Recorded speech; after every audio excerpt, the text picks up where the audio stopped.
coup-feu de recoupement de circulation, CHC. Ça, c'est un DAS. Mais on verra dans l'importance des DAS à contrôler, à vérifier, que celui-ci aura peu de conséquences, il ne fera pas de victime, celui-là, si le DAS ne joue pas son rôle, parce que lui, sa fonction, c'est quoi? C'est d'éviter la propagation des fumées de cet espace-là, ce volume-là, à ce volume-là. Si la porte ne ferme pas, les gens se baissent déjà, hein, quand il y a des fumées, quand on évacue en habitation. Parce que là, on est SSIA, IGH, mais en habitation, des fois, hein, on est mis en danger très souvent. Quand on sort de chez soi, soit le palier ascenseur est sinistré. Allez-y. Pardon. On va se décaler, venez. Donc, c'est normal. Donc ça, c'est un DAS qui est en position d'attente. C'est une porte coup-feu de recoupement de circulation. Si elle ne ferme pas, ça ne crée pas de victime. Hein.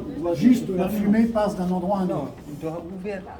Là, en exploitation, c'est un DAS qui est maintenu ouvert en exploitation. Totalement. Elle est coupe-feu, mais là, elle est coupe-feu, mais en exploitation, elle est maintenue en position ouverte. Elle est maintenue en position ouverte pour pouvoir travailler, et en cas d'incendie, elle reçoit l'ordre de se fermer. D'accord ? Là, on est en circulation, on va prendre quoi là? On va franchir un dispositif d'accès à un escalier, un SAS. D'accord? Ça, par coup-feu? Oui. C'est écrit. Grâce au ferme-porte, d'accord? DAS ou pas DAS? Non. Alors pourquoi pas DAS? Parce que à maintenir fermé, qu'est-ce qui la commande? Uniquement le ferme-porte, d'accord? Là, c'est quoi ça? Je ne vous l'ai pas montré, ça c'est le contrôle de position de la porte. Ici, on est coup-de-feu 2 heures. Pour être sûr au PC, tous les SAS sont bien fermés, coup-de-feu 2 heures, vous avez entendu?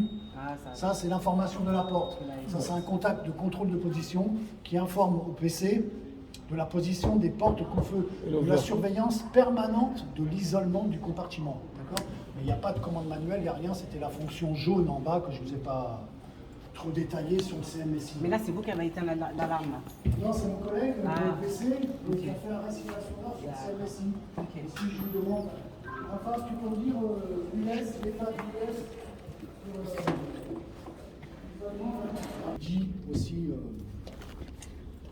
les cas des candidats, notamment pour valider ou ajourner les candidats, et c'est ici que se passe le délibéré, on va dire. D'accord? Et l'examen, c'est dans une autre salle, une salle archive, je vous montrerai tout à l'heure. Donc là, on est venu faire la levée de doute, d'accord? On ne se perd pas, de la zone 217, détecteur 6. D'accord? Je ne vous ai pas montré au PC, mais l'adresse, c'est local examen qui s'appelle -1. Local examen -1. Je ne vais pas lire le service au PC, mais bon, j'aurais dû, mais pour info. Donc on est venu faire la levée de doute au -1 dans le local examen, okay, qui est ici. Alors, on me posait la question tout à l'heure, c'est la partie la plus importante de l'examen. Ça s'appelle la pratique. Hein. La pratique, ça va être un départ de ronde que vous allez signaler dans la main courante, partir en ronde avec l'examinateur, avec tester les moyens d'accès, hop, PC, machin, hein, on a communiqué, vous avez vu que les moyens de communication fonctionnent, moyens d'accès, et hop, vous partez en ronde. Et dans le parcours de ronde, je vous montrerai là les anomalies hein, que vous allez rencontrer, la plupart des anomalies, et notamment par hiérarchie d'importance, je vous montrerai les anomalies les plus importantes qu'il ne faudra surtout pas l'oublier. D'accord ? Et après, dans ce parcours de ronde, vous serez mis, là où la partie la plus importante, en situation d'un départ de feu. D'accord ? Donc là aussi, mais en situation d'un départ de feu, l'alarme incendie, hein, là, nous on prend le cas où j'ai reçu une alarme restreinte sur le CS avec l'information du DAI. Hein. Mais le jour de l'examen, il vous dira il y a de la fumée. Hop, il y a de la fumée qui sort de la porte là. Donc PC, j'arrête la ronde parce que je suis en présence de fumée qui proviennent du local situé dans la circulation à côté l'ascenseur. Circulation -1 à côté des ascenseurs, du palier ascenseur. Voilà la porte qui ouvre sur le palier ascenseur. Et je fais quoi? Comme il y a de la fumée, je fais une levée de doute. Alors il y a 2 cas hein, pour faire une levée de doute. Comme moi, je viens faire ma levée de doute, je me munis, il y en a un tout à l'heure qui m'a demandé est-ce qu'on fait ci, voilà. Je viens avec quoi? Extincteur. Avec un moyen de premier secours. D'accord? Là, je vous ai dit que ça allait être un feu de classe A. Il va falloir que je me munisse de quoi comme moyen de premier secours? Extincteur. D'un extincteur, d'accord? Des moyens de premier secours, il y a, citez-moi-en d'autres. Sac de Extincteur, moyen de de premier secours, moyen d'extinction. Un VA, non. Oui, voilà, ou les RIA, ou les extincteurs pour ceux que vous aurez à employer. Donc là, ça va être un extincteur. Pour le moment que je viens de recevoir l'alarme au PC, donc le feu vient d'éclore. Il y a de très très grandes chances, grâce au SSI, que l'information du DAI, que je maîtrise le feu. Donc je me munis d'un extincteur, d'un premier secours de type extincteur. Comment je localise les extincteurs le jour d'examen? Tout le temps. Qui est ou qui est pas, je localise les moyens de secours à partir du plan. Même s'il n'est pas là, je repère l'emplacement des moyens de premier secours avec un plan. C'est ce qu'ils veulent entendre, d'accord? Et là, sur le plan, il n'est pas à jour, c'est un plan provisoire, on ne va pas l'étudier profondément. Restez là, il y a un extincteur là-bas, hein, qui conviendrait très bien, classe AB. Celui-ci, est-ce qu'il est bon pour la classe A? Restez là. Non, il m'en faut un autre. Donc je prends celui qui est le plus près.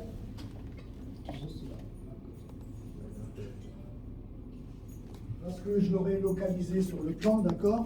Ça, ceci, et c'est quoi? Le jour de l'examen, il va falloir que vous l'utilisiez. Ce que c'est que vous mettez. Ça, c'est, vous l'avez expliqué, c'est un moyen de distinction. Appareil portatif, hein, de type extincteur, ok? Utilisable sur quelle classe de feu? A et B. Classe A et B. A et B, d'accord? L'agent extincteur à l'intérieur, c'est quoi? Eau Pulvérisé avec additif, d'accord? Utilisable sur des feux de classe A de 21 kg ici et 233 litres pour les solides liquéfiables hydrocarbures. Et notamment quoi là? Qu'est-ce qu'il y a écrit là? Moins de 1000 volts sur les feux électriques. Utilisable Utilisable sur des tensions inférieures inférieur à 1000 volts. à 1000 volts sur des installations électriques de tension inférieure. Ça, on peut l'utiliser sur les classes B, des feux d'origine électrique. Hein. Vous serez mis en situation, comme je vous ai dit, la plupart sur des feux d'origine électrique. Okay. Et pour être complet, donc il est utilisable sur des feux d'origine A, de classe A et de classe B, et d'origine électrique. Et comment il fonctionne? Parce qu'on m'avait dit que c'est un extincteur, mais le vrai terme c'est quoi? C'est un extincteur, il fonctionne comment? Pression auxiliaire. Voilà, celui-ci, c'est un pression auxiliaire. Pour le moment, l'agent extincteur, là, c'est de l'eau, et on entend l'eau. Est-ce qu'elle est sous pression, là, l'eau? Et non. Est-ce que si j'appuie, il y a quelque chose qui arrive? Non. Alors, comment, pour être certain de mettre en œuvre un extincteur en bon état de fonctionner, il va falloir s'assurer, comme il est marqué là, sérigraphié sur le plan de l'appareil, le mode d'emploi, il va falloir s'assurer qu'obligatoirement, il y ait la présence du scellé, le scellé sur le dispositif de sécurité. La goupille, c'est un dispositif de sécurité qui est scellé. C'est ce qui va nous assurer qu'il est bon à mettre, à utiliser et qu'il est en bon état de fonctionner. D'accord? J'enlève le scellé, le dispositif de sécurité. 2, je le mets en pression. Comment?